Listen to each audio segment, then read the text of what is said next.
بلتستان میں اون بافی کی صنعت کی تاریخ بہت پرانی ہے۔ ابتدا سے ہی یہاں گھریلو سطح پر اون بافی کا کام روایتی زور و شور سے ہوتا تھا۔ قدیم زمانے میں چونکہ بلتستان کا باہر کی دنیا سے زمینی رابطہ بالکل نہ ہونے کے برابر تھا، البتہ پہاڑی دروں اور گلیشیروں کے برفزاروں کے دروں کے ذریعے کشمیر اور چینی ترکستان کے ساتھ مال کے بدلے مال کی بنیاد پر تجارت کا بہت ہی محدود پیمانے پر سلسلہ استوار تھا، جس میں بیشتر کھانے پینے کی اشیاء کا تبادلہ ہوتا تھا۔ لیکن خطے کی آئسولیشن کے پیش نظر لوگوں کو لباس کے لیے کپڑوں اور اوڑھنے اور بچھونے کا اہتمام بھی مقامی سطح پر ہی کرنا ہوتا تھا۔ اس ضرورت کے پیش نظر بلتستان کے موجودہ دونوں اضلاع سکردو اور گانچے کے تمام دور دراز اور چھوٹے بڑے علاقوں میں بھی لوگوں نے گھروں میں اون بافی کے لیے کھڈیاں لگائی ہوئی تھیں، اور کھڈی کے تمام حصے اور ان کھڈیوں میں استعمال ہونے والے تمام اوزار بھی مقامی سطح پر لکڑی سے ہی تیار کیے جاتے تھے۔ کھڈی پر بیڑ بکریوں کے بالوں سے تیار کردہ اونی داغوں سے پٹو تیار کیا جاتا تھا، جس سے لوگ قمیص شلوار بھی تیار کرتے تھے، جو بلتستان کے مخصوص سخت شدت کی سردی والے موسم میں جسم کو گرم رکھنے کا بھی کام دیتا تھا۔ اسی کھڈی پر خام مال سے بچھانے کے لیے دریاں، جو مقامی زبان میں چھرا کہلاتے ہیں، وہ تیار کیے جاتے تھے۔ بیڑ بکریوں اور مارخور وغیرہ سے پشمینہ حاصل کر کے بہت ہی اعلیٰ کوالٹی کی شالیں تیار کی جاتی تھیں، جو عموماً حکمرانوں کے علاوہ شادی بیاہ کے موقعوں پر دلہا اور دلہنوں کے استعمال کے لیے تیار ہوتے تھے۔ بلتستان کا ملک کے دوسرے حصوں سے جو زمینی رابطہ آسان ہوا، یہاں کاروباری شعبے نے بڑی ترقی کی، اور یہاں مارکیٹ میں ملک کے دیگر شہروں سے کپڑا وغیرہ آنے لگا، جو عام لوگوں کی دسترس میں رہا، تو لوگوں کی دلچسپی مارکیٹ میں دستیاب کپڑوں میں بڑھنے لگی۔ آہستہ آہستہ گھریلو سطح پر قائمی صنعتیں رو بزوال ہونا شروع ہوئی، اور پھر یہ صنعتیں ختم ہو گئیں۔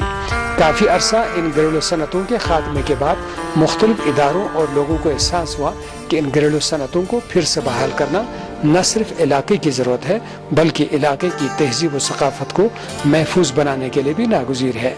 اس سوچ کے پیدا ہونے کے بعد گھریلو اور اجتماعی سطح پر ان کھڈیوں کو پھر سے قائم کرنے کی عملی جدوجہد کا آغاز ہوا۔ بلتستان میں بہت سارے مقامات پر بلدیاتی اداروں کے تعاون سے بھی اس صنعت کو فروغ دینے کے لیے اقدامات ہوئے، تو بہت سارے علاقوں میں لوگوں نے انفرادی طور پر بھی اس گھریلو صنعت کو پھر سے بحال کرنے کا عمل شروع کر دیا۔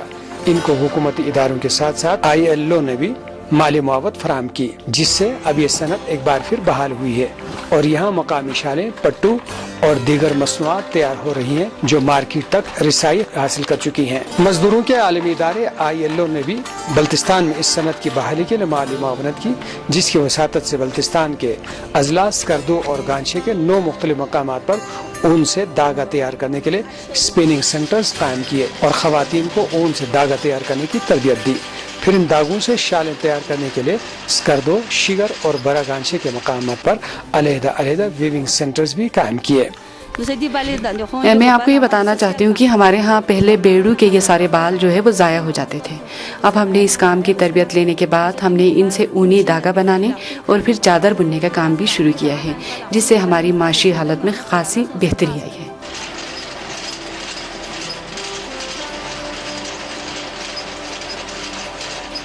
میں BCDF کا شکریہ ادا کرنا چاہتی ہوں، کیونکہ ہمارے بے روزگار خواتین کو انہوں نے روزگار فراہم کیا ہے، جس کی وجہ سے ہمارے گھروں میں جو مالی حالات خراب تھی وہ بہتر ہو رہی ہے۔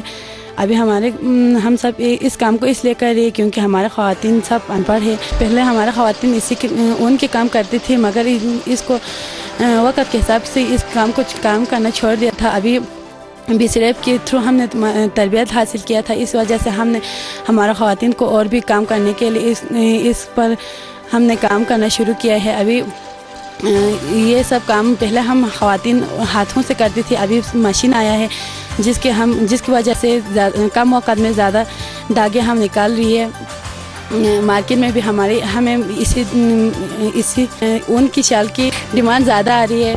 ابھی ہمارے سینٹر میں 40 خواتین کام کر رہی ہے، جو کہ کوئی بھی پہلے کام نہیں کرتی تھی گھر کے لیے۔ ابھی گھر میں صرف ایک کمانے والا ہوتی تھی، ابھی خواتین کام کر رہی ہے، تو مالی حالت بھی بہت بہتر ہو گئی ہے ہمارے محلے کی۔ بلتستان میں مویشیوں سے روایتی انداز میں بال حاصل کیے جاتے تھے، اور بھیڑوں سے بال حاصل کرنے کے لیے مقامی اوزار استعمال کیے جاتے تھے، جس سے بال ضائع ہونے کے ساتھ ساتھ بیڑوں کو زخم بھی آتے تھے۔ اس منصوبے کے تحت مقامی کمیونٹی کو اس عمل کی بھی بہتر تربیت دی گئی۔ یہاں پہلی مرتبہ بیڑوں سے بال کے حصول کے لیے سیزن میں بیڑوں کے باڑوں کی صفائی کا شعور اجاگر کیا گیا۔ پھر پہلی مرتبہ یہاں بیڑوں کو اچھی طرح سے دھونے کا عمل بھی متعارف کرا گیا۔